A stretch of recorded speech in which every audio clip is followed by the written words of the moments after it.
Kim, halatang in love na at nakamove on na. Dahil nga ba kay Paulo?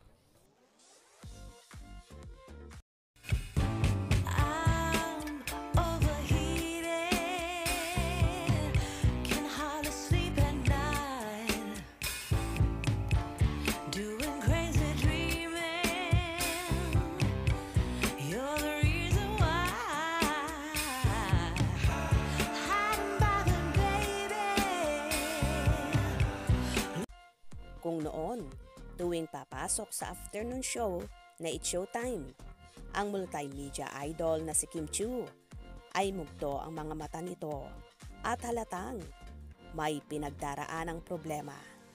Pero now, tila nakamove on na nga si Chinita Princess sa naging breakup nila ng nobyong si Sian Lim. Ayaw pa mang umamin at isa publiko ang paghihiwalay nila. Tila madaling nakamove on ang dalaga sa heartbreak na yon. Dahil nga ba sa kapartner niya sa seryeng What's Wrong with Secretary Kim na si Paulo Avellino. Kung noon, todo inaasar at inuurot ng kanyang mga co-host sa Showtime. Aba ngayon, panay puri ang maririnig mo sa kanila na tila daw fresh at blooming na blooming itong si Chinita Princess.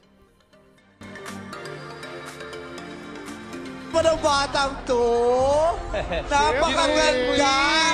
Very light make-up! Ang ganda-ganda! Kitang-kita ko yung balat. Ang ganda! Ay! Ano sabi, Kim?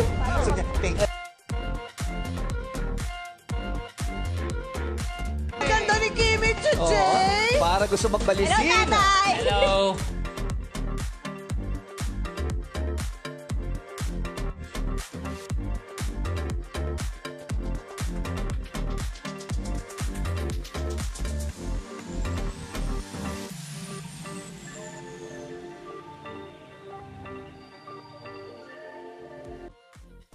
Na kung titingnan mo nga ay parang wala na siyang mabigat na dinadala.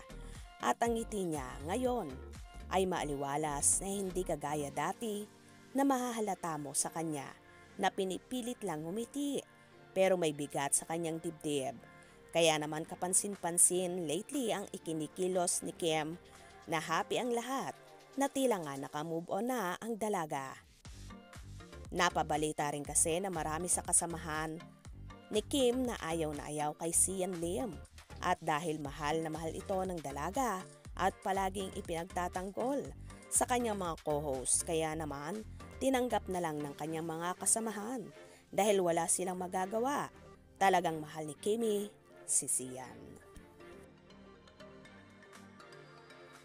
Pero now, kakaibang Kimi na ang makikita nyo. Lalo siyang naging yummy at naging kwelang-kwela. Halata mo kasi sa kanya na tila nai-inlove ng muli kay Paulo Avellino na kaya yan, for sure. Kinakikitaan kasi talaga ng ibang karisma ang dalawa na karamihan. Nagsasabi na posibleng sila talaga ang magkatuluyan dahil swak sila sa isa't isa.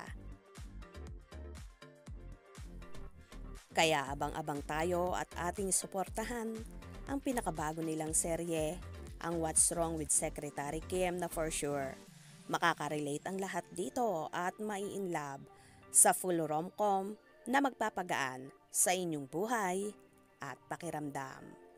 Kaya naman tumutok at huwag na huwag pahuhuli sa mga maiinit na kaganapan. Anong inyong magiging reaction sa bidyong ito? Comment below.